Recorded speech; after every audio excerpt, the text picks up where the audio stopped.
Hello, bonjour à tous et à toutes, j'espère que vous allez bien. Ici Mister Colombo. Bienvenue dans cet épisode 3 de votre capsule Les conseils de Mister Colombo.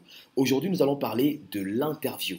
Interview, qui veut dire, donc la définition en journalisme est la suivante, conversation destinée à être publiée. Donc c'est un entretien qu'on réalise pour, afin d'une publication dans un média. Et ne vous gênez pas. On peut dire un interview comme on peut dire une interview. Les deux passent, donc il n'y a pas de souci. Alors, pour faire une bonne interview, il faut déjà savoir que l'interview, ce n'est pas un interrogatoire. Il faut mettre à l'aise l'interlocuteur, notre interviewé. Et ce n'est pas un combat de boxe, ce n'est pas un match de rugby, c'est juste un entretien pour permettre à l'interviewé de se faire découvrir et de présenter librement sa pensée, ses réflexions, son point de vue et de permettre également à ceux qui vont nous suivre de découvrir cette personnalité-là, de découvrir ses réflexions et de se faire ensuite, à la fin de l'entretien, sa propre idée. Vous comprenez? Donc, ce n'est pas un interrogatoire, l'interview, c'est juste un entretien pour permettre aux uns aux autres de s'exprimer librement et de comprendre librement les choses. Alors, ce que je voudrais vous dire à la suite de cela, c'est que avant l'interview, il faut créer un climat de confiance. C'est-à-dire quoi? C'est-à-dire que vous devez mettre votre interlocuteur à l'aise avant l'interview. Et je vous conseille d'adopter une approche par écrit qu'une approche par voie orale. Et donc, lorsque vous allez contacter l'interlocuteur, votre interviewé, il faudra le faire par écrit d'abord. Ça le met plus en confiance, c'est plus rassurant. Donc, vous le faites soit un mail, vous le faites soit un texto, un SMS ou bien un WhatsApp bien rédigé où vous lui présentez l'objectif de votre interview. Et donc, après les échanges, vous pourrez ensuite prendre contact oral avec lui, l'appeler et fixer un rendez-vous pour échanger mieux afin qu'il y ait une connexion. Plus l'interlocuteur est rassuré et plus votre interview se déroulera dans une bonne ambiance pardon, et sera plus productive. Vous comprenez? Donc, il faut créer d'abord un climat de confiance entre vous et entre vous et votre interlocuteur. Ensuite, avant l'interview, il faut nécessairement s'informer sur votre interlocuteur. Alors, c'est qui? Qu'est-ce qu'il fait? Qu'est-ce qu'il a eu à faire? Si c'est un directeur de banque, par exemple, que je dois interviewer sur un thème lié à la finance, je dois vraiment faire des recherches sur lui. Quel est son background? Quel est son parcours? Quelle est l'histoire de la banque qu'il dirige? Euh, Vous informer sur le sujet principal de l'interview. Vous imaginez, vous pouvez pas imaginer combien de fois c'est désagréable d'être journaliste et de ne pas avoir assez d'informations sur la personne que nous sommes en train d'interviewer et sur le sujet qui fait l'objet de cette interview-là. Donc, s'il vous plaît, avant de partir en interview, il faudra vous documenter.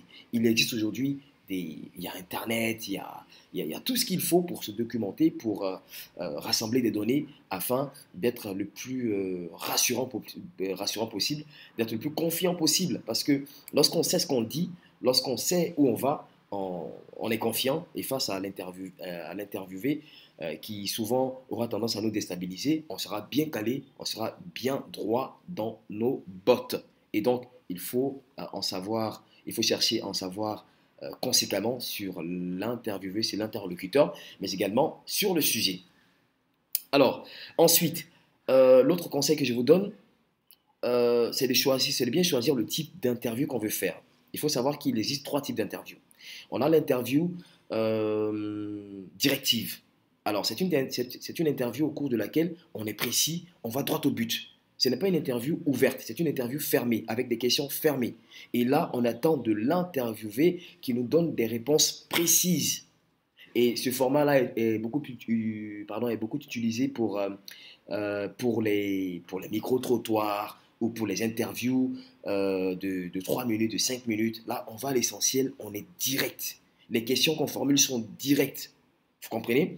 On a ensuite l'interview non directive. Là, les questions sont ouvertes. Et le but de ce type d'interview-là, c'est de laisser vraiment l'interviewé monologuer. Il parle, il se raconte. Et ce format-là est utilisé pour produire ce qu'on appelle les biographies, pour produire les portraits, etc., etc. Donc là, on le laisse parler, il- il va dans tous les sens, bon, c'est tout ça. Le but ultime, c'est de permettre à nos lecteurs, à nos téléspectateurs, à nos auditeurs, d'en apprendre au maximum sur la personne et sur ses réflexions. Malheureusement, ce type d'interview-là, on n'obtient pas beaucoup d'informations croustillantes parce que là, on laisse l'interviewé dire tout ce qu'il a envie de dire, etc. Et ensuite, on a l'interview semi-directive. Et c'est cette interview-là, ce type d'interview-là qu'on utilise la plupart du temps dans le journalisme. Donc, c'est-à-dire, on alterne des questions fermées et des questions ouvertes. Donc, on peut commencer l'interview avec une question ouverte adressée à notre interlocuteur pour lui permettre d'être à l'aise et ensuite on lui pose une question directe, précise, pour lui montrer que là on n'est pas en train de blaguer, on a envie d'en savoir davantage sur tel sujet, sur tel événement, sur voilà.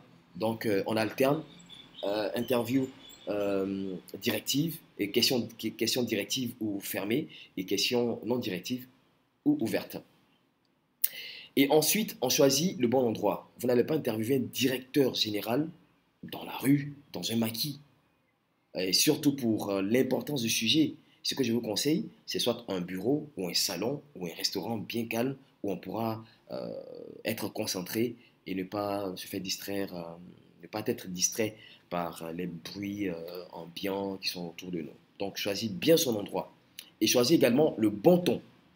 Une interview, c'est un match, mais je le répète encore une fois, ce n'est pas un match de boxe, ce n'est pas un combat de boxe. Donc il faut choisir le bon ton. C'est vrai que c'est un tête-à-tête ambigu où chacun essaie de séduire l'autre, mais il faut pas penser que quand on est agressif, on pourra avoir les réponses qu'on veut. Il faut être courtois, il faut être certes intraitable, mais être courtois et respectueux vis-à-vis de notre interlocuteur. Ensuite, il faut retranscrire l'interview sans la déformer. Quand on finit l'interview, il faudra la retranscrire sans la déformer. Cela montrera votre niveau de professionnalisme et cela va rassurer davantage l'interlocuteur qui reviendra certainement une autre fois pour une autre interview et qui vous recommandera à d'autres personnalités pour d'autres interviews. Voilà. Je vais m'arrêter là. C'est vrai qu'il y a beaucoup à dire sur ce sujet. N'hésitez pas à mettre à me donner, à commenter, à me poser des questions en commentaire et je me ferai le plaisir de vous répondre. Merci infiniment à tous et à toutes. Portez-vous bien. Demain sera meilleur.